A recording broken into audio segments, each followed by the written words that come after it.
TV's gotten crazy good, you know. Tell me why. In your mouth. Yes, every single day. Yum, yum, yum.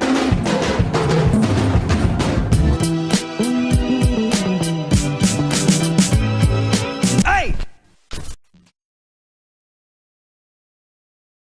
What's up everyone, Adam from FWCI here. This is an unboxing and review video of the line of Ted Lasso Funko Pops. I do plan on doing more unboxing videos in the future, probably not too many of Funko Pops, I'm not gonna lie. I do look at them as like action figure crack. I think there's way too many of them out there, and even though there's a lot that interest me, I buy these very, very rarely. I've got the Nightman Cometh Always Sunny set, I needed those. Troy and Abed, I made sure we picked up those as well, and there's a handful of other ones, some NBA ones and things like that, but for the most part I keep my Funko Pop diet to a very minimum because I know that they're very, very awesome. But Ted Lasso is a show that I loved so much. You guys probably watched me react to it on the channel. If you haven't, go check them out. And when a show connects with you in a way that I connected with this show, you want something to be able to represent that on the shelf. And that's where I think Funko Pops can actually be a worthwhile purchase. Even though they're very small and cheesy, they do still manage to pack quite a bit of detail into these designs as well. But let's start with Keely Jones. I loved this character all throughout the series.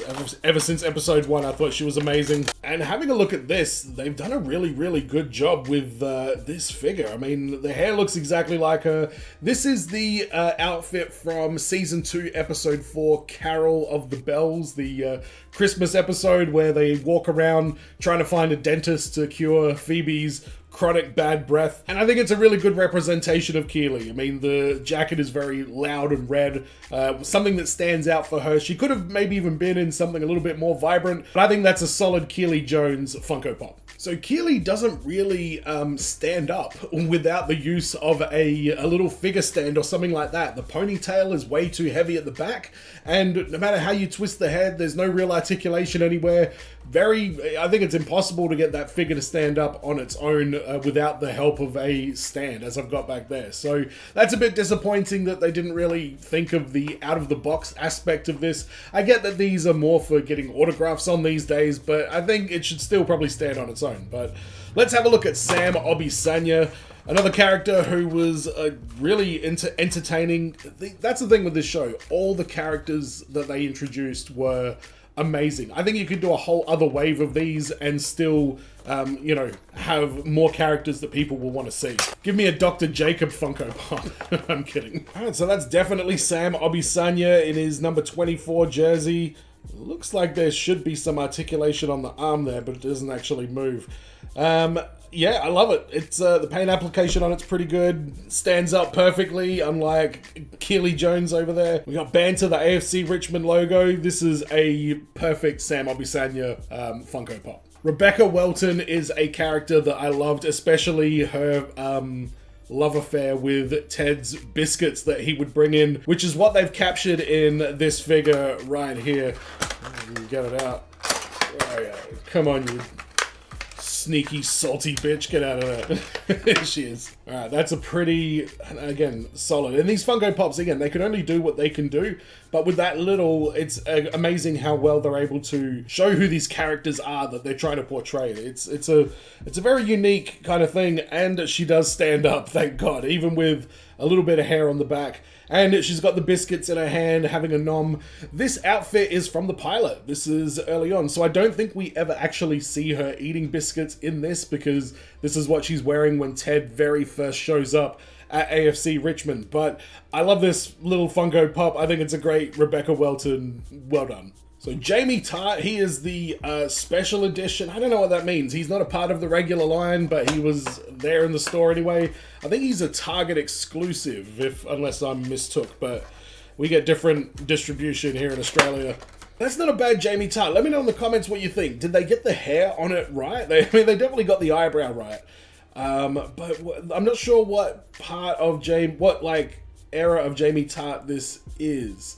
I think I would have rather have him with the little headband thing like he had in the later in the season. The uniform and everything is spot on, and in his hand he's got the army man that Ted left him. He called him Ted, I believe. And I believe in his other hand, I think that's the envelope that the army man was in. Let me know in the comments what you think that is. I'm trying to have a look, but I don't know what it is. I'm going to go with envelope, but Jamie Tart, definitely a win. And a character who definitely stuck with me well after the show had finished is Roy Kent, the man himself. Not in the AFC Richmond uniform, which I think is okay, although I would like to get some more players coming up. And by the way, after I finish unboxing these, I'm going to keep talking about Ted Lasso action figures, so stay tuned for that. Come on, get out of there. Okay, this is pretty solid. Now, I'm not sure if this is him when he's coaching Phoebe's team, but I had a look and he doesn't have a whistle around his neck. So I don't think it is from that time. This looks more like Roy Kent from season 3, episode 6, Sunflowers, when they go to Holland and he's training Jamie Tart. Although he's got the ball under his under his arm as well, so it could really be either or. But either or, that's a great Roy Kent. It's such a basic looking figure. Like, there's really nothing distinguishing about Roy. Maybe they could have made his eyebrows a little bit angrier. I think maybe that would have been a way to go, but it's a Roy Kent action figure, so what are you going to do? And last but not least, the man himself, Ted Lasso. Only so much you can do with this, and I do have some thoughts immediately, but I'll have a quick look here. It's definitely Ted. I mean, we've got him in the basketball sneakers, we've got him with his whistle and his, you know, very iconic mustache, I guess it is now.